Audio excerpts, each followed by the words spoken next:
Selamat pagi Bapak Ibu, berjumpa lagi di dalam program Pagi Menyapa GKJ Purworejo bersama saya Rivaldi Anjar. Sebelum kita memulai aktivitas kita pagi hari ini dan merenungkan firman Tuhan, merefleksikan firman Tuhan, mari kita berdoa. Ya Tuhan Yesus, Bapa kami, mengucap syukur Engkau menyertai kami dalam istirahat dan Engkau mengizinkan kami untuk kami menghirup udara segar satu hari lagi, yang dimana ini merupakan anugerah yang baik daripada Engkau. Sebelum kami melakukan aktivitas, kami rindu untuk mendengar firman Tuhan, untuk Engkau kuatkan di dalam kehidupan kami, menjalani kehidupan kami. Bersabdalah Tuhan, kami siap mendengar. Haleluya. Amin. Ya Bapak Ibu, saya akan memulai dengan sebuah pertanyaan reflektif. Pernahkah Bapak Ibu ingat atau mengalami di satu momen tertentu ketika Bapak Ibu ingin melakukan sesuatu hal, Bapak Ibu menimbang hal itu dengan benar. Lakukan hal apapun, lakukan hal baik maupun lakukan hal yang kurang baik. Atau malah jika Bapak Ibu terpaksa akan melakukan sebuah hal yang buruk atau kurang baik, di sepersekian detik Bapak Ibu memikirkannya ulang. Melakukannya tidak ya? Saya melakukannya tidak ya? Ada pertimbangan-pertimbangan di dalam Bapak Ibu akan melakukan sesuatu. Berpikir sepersekian detik. Nah, ketika Bapak Ibu mengalami hal seperti itu, terutama di dalam melakukan kejahatan atau dosa atau hal yang kurang baik, maka Bapak Ibu patut bersyukur. Mengapa bersyukur?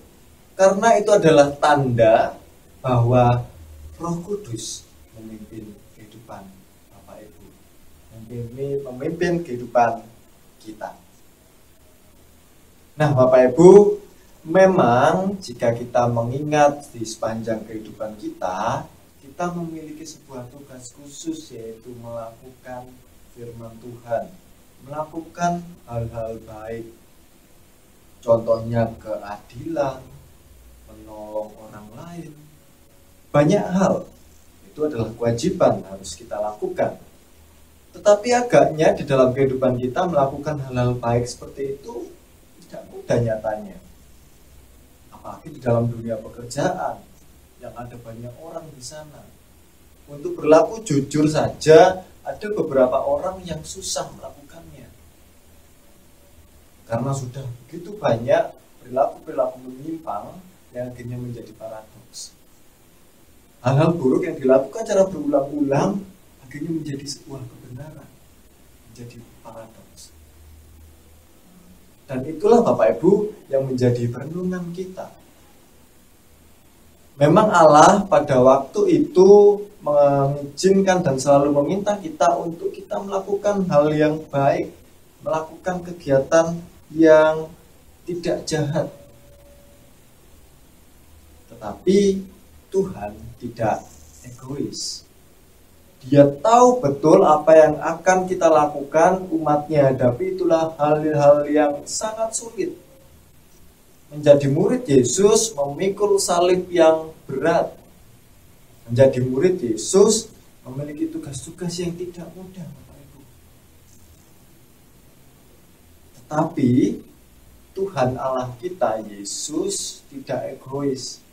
Dia tidak hanya ingin kita melakukan hal baik tanpa pertolongan, karena Yesus tahu Dia memberikan pertolongan kita yang kita kenal dengan Roh Kudus. Di mana kita bisa membaca ayat itu? Maka marilah kita buka di dalam Yeskel 36 ayat yang ke-27. Yeskel 36 ayat yang ke-27.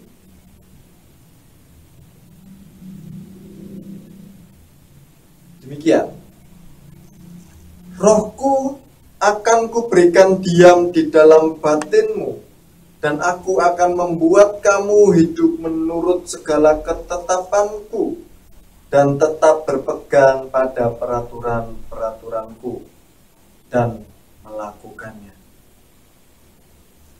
Nah, firman ini Bapak Ibu diberikan kepada Yeskiel, diberikan juga kepada kita. Allah sendiri berjanji Dia akan memberikan roh-roh yang baru di dalam batin kita supaya kita bisa jauh dari kekerasan hati untuk melakukan dosa. Dia akan memimpin kita untuk melakukan kehidupan yang baik. Maka jika Bapak Ibu di dalam kehidupan selalu menimbang-nimbang untuk melakukan sesuatu, itu artinya Roh Kudus ada di dalam hati Bapak Ibu. Di dunia ilmiah bisa jadi juga ada hal seperti itu. Para peneliti ingin memperlihatkan apakah ini semena-mena karena Roh Kudus. Dan akhirnya para peneliti yang kita kenal dengan nama Sigmund Freud, dia menemukan satu hal yang agaknya mirip-mirip, yang dikatakan dengan superego. Superego ini adalah satu hal di dalam diri manusia yang membentuk sebuah karakter kepribadian, di mana berbicara tentang moralitas, bicara tentang nilai-nilai kebaikan, dan untuk menimbang-nimbang apakah yang dilakukan baik atau tidak. Di dalam teori Sigmund Freud ada id, ego, dan superego. Id berbicara tentang naluri kehewanan. Ego berbicara tentang diri, self, identitas diri, dan yang terakhir superego yang sifatnya mirip-mirip seperti Roh Kudus. Karena setiap diri kita memiliki akal budi, memiliki nilai moral, memiliki nilai kebaikan yang untuk menuntun kehidupan kita. Dan dari firman ini kita kembali diteguhkan, jangan ragu untuk berbuat baik, karena Allah kita telah menurunkan Roh Kudus untuk menolong kita melakukan hal-hal baik di kehidupan kita. Memang sulit, tetapi Tuhan telah mengirimkan Roh Kudus untuk menolong kita. Amin. Mari kita berdoa. Ya Tuhan yang baik, terima kasih Engkau tidak egois, yang hanya menyuruh kami melakukan hal-hal baik tanpa penyertaan. Engkau telah mengizinkan Roh Kudus-Mu turun dan masuk ke dalam hati kami supaya menolong kami dan menguatkan kami. Hari ini Tuhan, kami mau menerima Roh Kudus-Mu dan kami mau melakukan hal-hal baik dan kebenaran untuk kehidupan kami. Terima kasih Tuhan. Haleluya. Amin.